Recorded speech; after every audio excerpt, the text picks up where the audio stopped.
तो अपन चलते हैं प्रश्नावली 3.2 के प्रतिस्थापन विधि का ये थर्ड सवाल है। आप सभी का स्वागत है। तो सवाल क्या है, 3x माइनस का y बराबर का 3, 9x माइनस का 3y बराबर का 9। देखिए प्रतिस्थापन विधि में सबसे पहले आपको क्या करना है, यहां लिख देना है आपको क्या, हल। ठीक है, क्या लिखना है आपको, हल।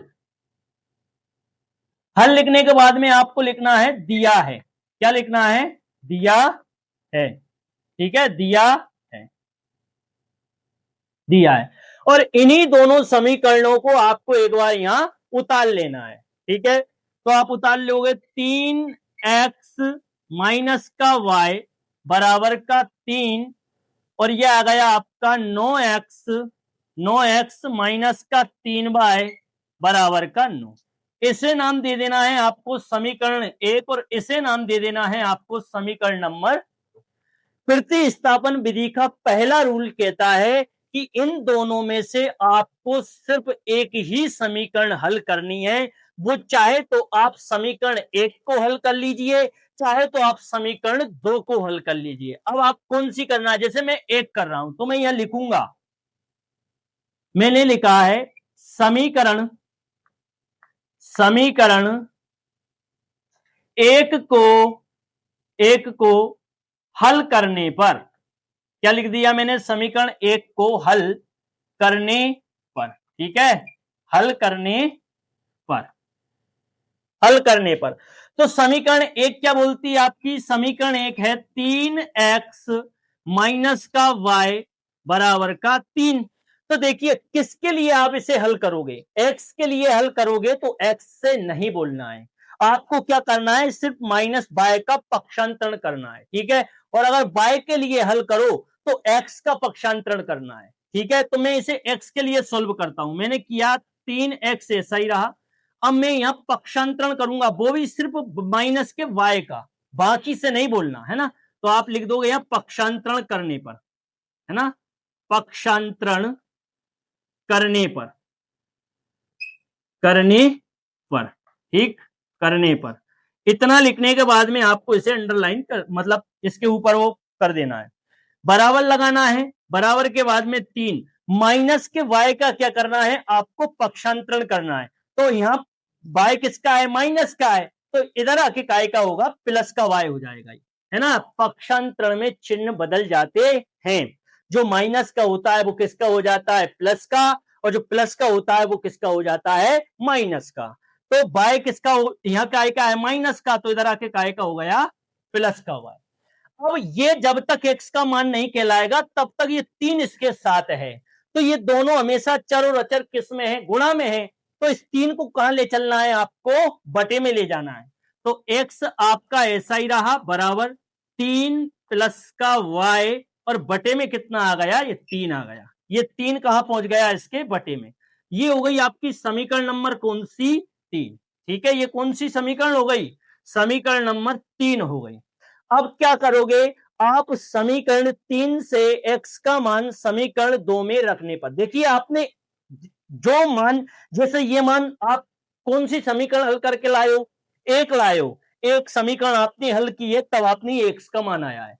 तो ये जो x का मान आया है, जिस समीकरण को आपने हल किया है उसमें नहीं रखते। अब ये मान किस में रखेंगे, जिस समीकरण से अभी तक हम नहीं बोले हैं। तो आप बोलोगे हम समीकरण 2 से हम नहीं बोले हैं, तो क्या करेंगे, हम x का मान समीकरण 2 में रख देंगे। तो आप लिखोगे समीकरण समीकरण समीकरण 3 से, समीकरण 3 से x का मान, x का मान, x का मान समीकरण समीकरण 2 में रखने पर, समीकरण 2 क्या बोलती है, समीकरण 2 बोलती है आपकी 9x माइनस का 3y बराबर का 9। अब ये मान कहां रखा होगा, x की जगह, तो देखिए ये और ये दोनों काय में है, गुणा में है, तो आप एक काम करना, कोष्टक भी गुणा का ही काम करता है। अपन इसको ऐसे सॉल्व करेंगे, सबसे पहले क्या लिख लोगे 9, 9 के बाद में आप कोष्टक लगा दोगे, और कोष्टक लगा के आपने x का मान रखना है, तो x का मान क्या है 3 प्लस y बटा 3, तो आप लिखोगे यहां 3 प्लस y बटे में क्या आ गया 3, ठीक है। इसके बाद में इसे कोष्टक बंद कर देना है, मतलब x की जगह आपने क्या रख दिया, x की जगह आपने रख दिया 3 प्लस y बटा 3, ये 3 प्लस y बटा 3 ये कहां से आया है, तो हमने x को हटा दिया है और x की जगह ये लिख दिया है, ठीक है। अब -3y, ये वाले -3y, माइनस का 3y और बराबर का 9, ठीक है, बराबर का 9। अब जो संख्या आगे इसका गुणा याद रखना कहां होगा, ऊपर, ये इन वाली संख्या में होगा। 9 का 3 में गुणा किया तो आपने क्या आ गया, 9 तिये 27, ठीक है, 9 तिये 27 प्लस ऐसा ही रहा। 9 का गुणा y में करोगे तो क्या आ गया 9y आ गया, और बटे में क्या है आपका 3 है, ये माइनस आपका ऐसा ही रहा, 3y आपका ऐसा ही रहा, और बराबर का 9 आपका ऐसा ही रहा, ठीक है, 9 आपका ऐसा ही रहा। अब ये यहां क्या बन रही है, ये पूरी संख्या एक ही मान लो, ये एक ही है ना, मतलब है तो अलग अलग लेकिन आप मान लो, ठीक है, अभी हल करने के लिए। तो ये क्या बन रही है, एक भिन्न बन रही है, इसके बटे में कुछ नहीं है तो क्या है एक, 3 और 1 का एलसीएम ले लेंगे तो क्या आएगा 3 ही आएगा।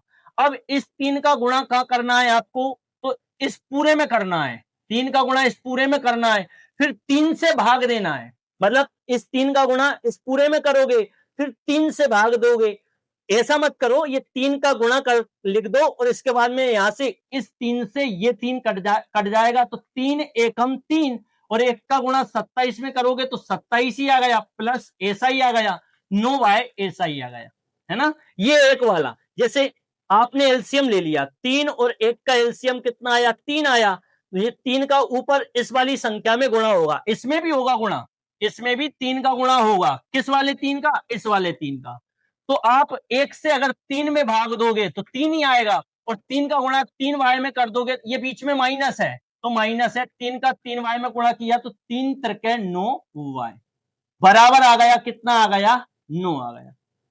ये आपको समझाने के लिए था, है ना। जैसे जो एलसीएम ले लेते हैं ये भिन्न है, एलसीएम का पूरी ऊपर वाली संख्या में यहां भी गुणा होगा, और एलसीएम का यहां भी, यहां नहीं होगा, ये अलग पद है, बराबर के बाद ये अलग पद है, इससे कोई लेना देना नहीं।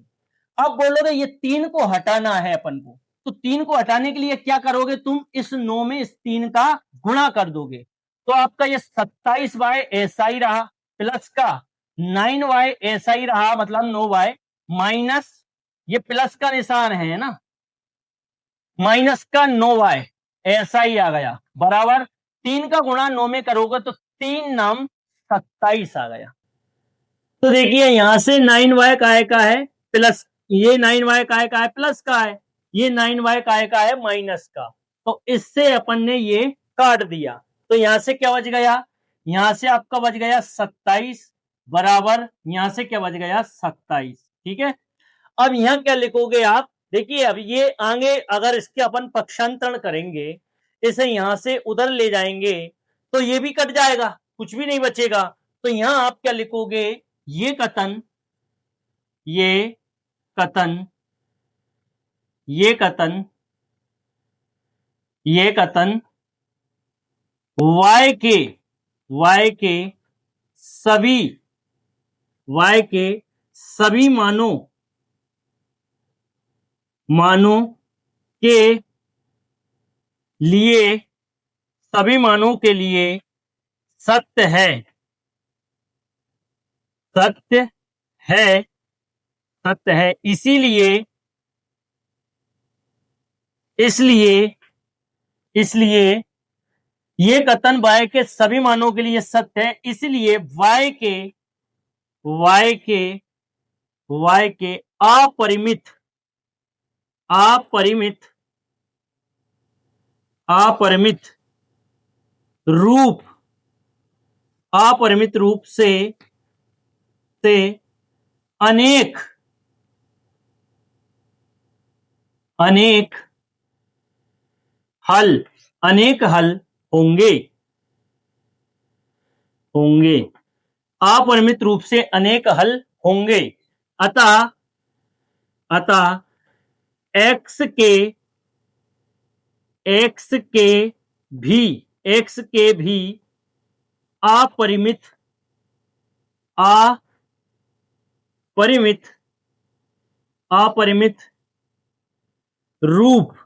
अपरिमित रूप से